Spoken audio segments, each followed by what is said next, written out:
Bienvenue dans cette nouvelle édition du QG News. Voici les titres de l'actualité. Depuis le 15 avril 2023, le Soudan est déchiré par un conflit qui oppose le général Abdel Fattah al-Burhan et Mohamed Hamdan Daglo, un conflit qui a plongé le pays dans une crise humanitaire sans précédent. L'Organisation des Nations Unies appelle ainsi à mettre un terme à cette crise. Clap de fin pour la 13e édition du marché des arts du spectacle d'Abidjan. L'excellence artistique africaine, mais particulièrement ivoirienne, a été célébrée dans toute sa dimension. Et puis, en sport, les résultats des demi-finales de la Ligue des Champions sont connus. Le tirage du tournoi de la discipline de handball pour les Jeux Olympiques a été effectué et les adversaires des équipes africaines sont connus également. Pour faire le point, nous recevons José Douglas, journaliste et sportif d'Africa 24. Un conflit inédit, soldé par une guerre ethnique, a divisé le Soudan en deux pôles de tension depuis le 15 avril 2023. Le chef de l'armée soudanaise, le général Abdel Fattah al-Burhan, d'un côté, et Mohamed Hamdan Daglo, qui commande les forces paramilitaires de soutien rapide de l'autre côté, continuent de s'affronter, plongeant le pays dans une crise humanitaire sans précédent. L'Organisation des Nations Unies appelle ainsi à mettre fin au conflit. Les précisions de Samantha Saberou Saboubanga.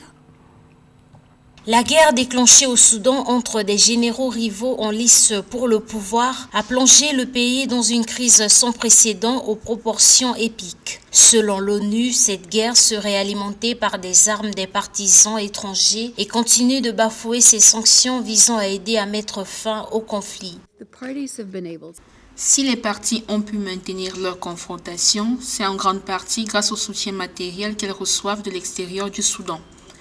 Ces acteurs extérieurs continuent de faire fi du régime des sanctions imposées par le Conseil de sécurité pour soutenir un règlement politique alimentant ainsi le conflit. C'est illégal, c'est immortel et cela doit cesser.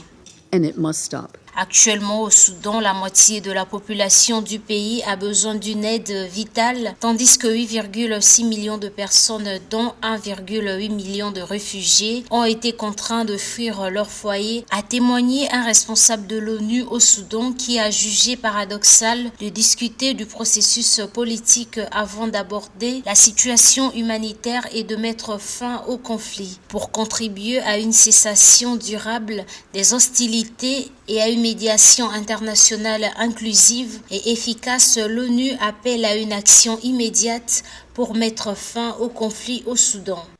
Nous appelons à ce qui suit à ne pas instrumentaliser le conflit au Soudan car cela nuit au processus de résolution du conflit.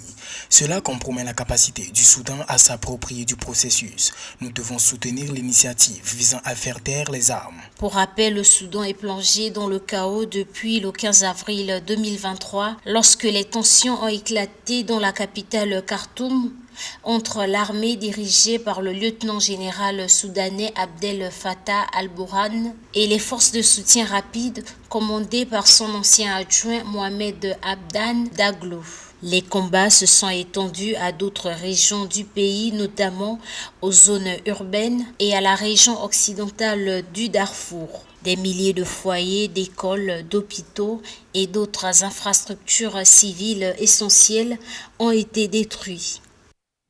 Fin de session pour la 13e édition du marché des arts du spectacle d'Abidjan. Ce samedi 20 avril, plus de 1000 artistes et professionnels du métier de la culture ivoirienne, mais également africaine, en provenance de plus de 59 pays, ont célébré le génie créateur panafricain. Une enveloppe financière d'1 milliard de francs CFA en appui aux acteurs du secteur culturel est prévu par le gouvernement ivoirien. Philippe Akwa, commentaire Esther Conan. La 13e édition du marché des arts du spectacle d'Abidjan Massa a clôturé ses activités le samedi 20 avril 2024 au Palais de la Culture d'Abidjan. Une cérémonie marquée par un hommage rendu à l'initiatrice de cet événement, la grande chancelière honoraire de la République, Henriette Dagré Diabaté, qui était ministre de la Culture lors de la création du Massa.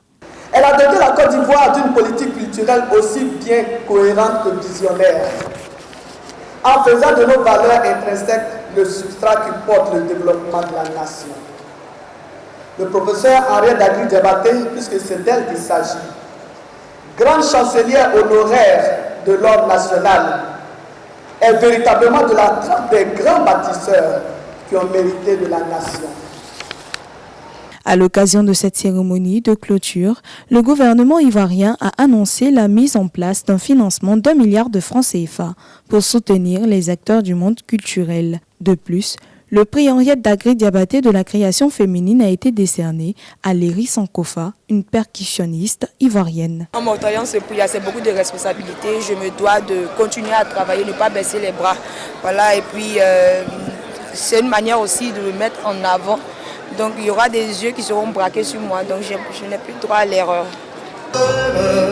La 13e édition du marché des arts du spectacle d'Abidjan Massa 2024 a rassemblé plus de 1000 artistes présentant 300 spectacles et a attiré l'attention de 105 acheteurs professionnels provenant de plus de 59 pays. La prochaine édition est prévue pour 2026.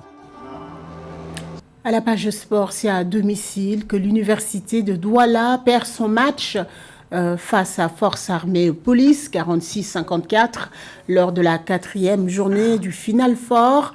Daniel Battiston, de son côté, a pris le flambeau de la victoire sur son adversaire overdose en s'imposant 55-51. Joël Ballot nous donne les détails de ces rencontres. Que de regrets pour Université de Douala qui s'est inclinée sur son parquet le 19 avril 2024 face à Forces Armées Police 46-54 lors de la 4e journée du Final Four comptant pour le championnat camerounais de basketball dames. Avec beaucoup plus de réussite en défense comme en attaque, les joueuses de FAP avaient pour objectif de se maintenir sur le fauteuil de leader et c'est chose faite. Le club enregistre pour le moment 4 rencontres pour autant de victoires. Nous tenons toujours à gagner notre titre de champion du Cameroun en remportant tous nos matchs. Et je pense que ça a commencé aujourd'hui avec UGV.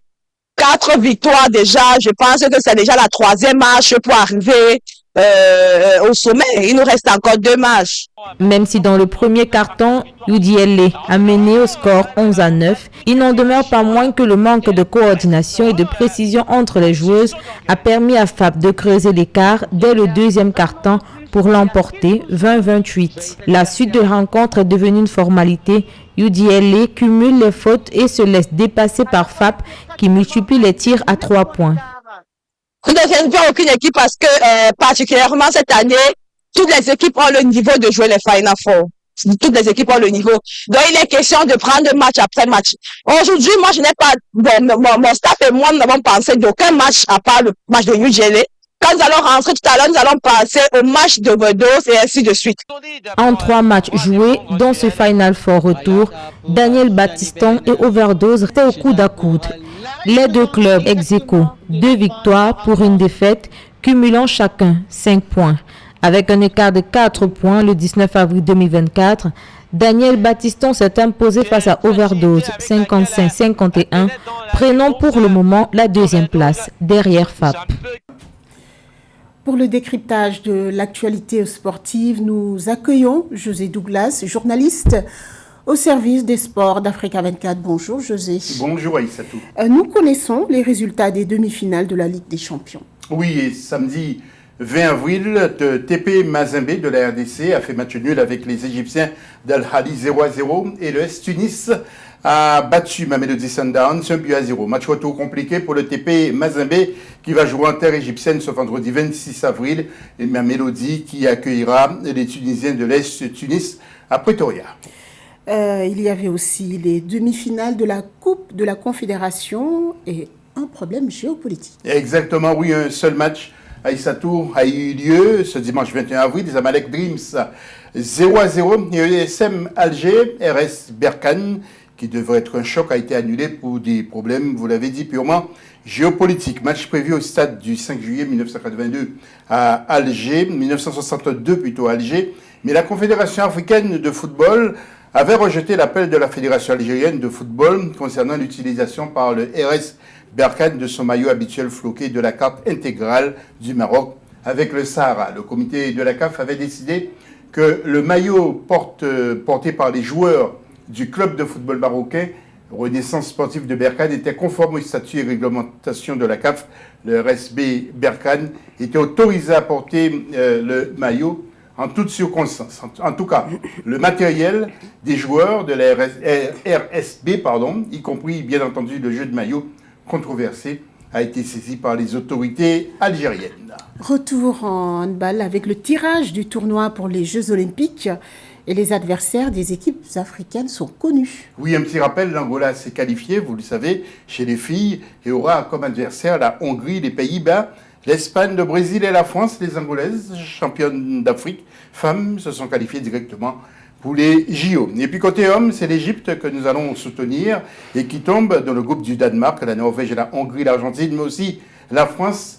L'Égypte 4e lors des JO de Tokyo, 7 participations. Phase de groupe pour les filles le 25 juillet jusqu'au 3 août et pour les hommes 27 juillet jusqu'au 4 août, toujours au même endroit à l'Arena Paris Sud, porte de Versailles. Je vous propose d'écouter la franco-malienne Siraba Dambélé à propos de l'Égypte. C'est la belle surprise l'Égypte, c'est la belle surprise, ça fait quelques années qu'ils font des bons résultats, ça fait quelques années qu'on les voit vraiment progresser. J'ai la sensation qu'ils sont pas loin de faire l'exploit. J'ai la sensation qu'ils sont vraiment très très près de faire un résultat historique. Je le sens, je sais pas pourquoi, mais tu sens la continuité du travail qu'ils ont depuis quelques années. Et à présent, quelques infos en bref pour clore sur le futsal et le marathon de Londres. Oui, je ne sais pas si vous suivez de près, Aïssatou, mais c'est un super sport, une superbe discipline. Et c'est la sélection donc du Maroc de futsal qui a été sacrée championne d'Afrique pour la 3e fois d'affilée ce dimanche 21 avril, après sa victoire face à l'Angola en finale 5-1, disputée au Palais des Sports du complexe Moulay Abdellah de Rabat. Il faut dire aussi que la sélection libyenne également a pris la 3e place en battant l'Égypte 3-1. Les deux équipes étaient à égalité au temps réglementaire. Sachez que le Maroc, l'Angola et l'équipe de la Libye décrochent leur billet pour la Coupe du monde de futsal qui se tiendra du 14 septembre au 6 octobre prochain en Ouzbékistan. Et enfin, un mot d'athlétisme pour clore cette page des sports. Oui, je ne sais pas si vous avez fait du marathon, du semi à Aïssatou, mais sachez que la championne olympique Kenyan Perez Shepshir a remporté le marathon de Londres en établissant un nouveau record du monde chez les femmes ce dimanche en 2h16 minutes et 16 secondes. Deuxième, Tigers Assefa. Troisième, Jocelyn Jeffskos-Gay. 3 des 4 femmes les plus rapides du monde. Et puis, chez les hommes, le Kenyan Mudizo Muniayo a pris le dessus en 2h04 minutes et 01 secondes, en battant la légende éthiopienne Kene Nissa Bekele, triple médaille d'or olympique sur piste. Bekele qui est âgé de 41 ans. Comme quoi, bien l'âge ne compte pas toujours, hein. On peut courir jusqu'à 50-60. Bien sûr. Merci José pour toutes ces précisions. Ce journal a été réalisé par l'ensemble de la rédaction. Merci pour votre fidélité. Dans un instant, une nouvelle édition de l'information sur Africa 24.